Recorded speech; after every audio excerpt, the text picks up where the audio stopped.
this video, I'll show you how to set up email to case in Salesforce.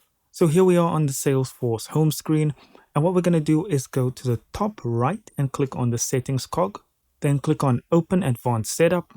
Then in the search bar, we want to search email to case, and that should give us under services email to case. Click on that. From there, we want to click on View this page in Salesforce Classic. Then we'll click on Edit.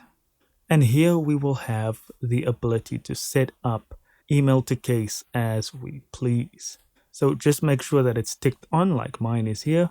And when you're done, just hit save. Now I haven't set up any routing addresses, but you can click on New to add new routing addresses.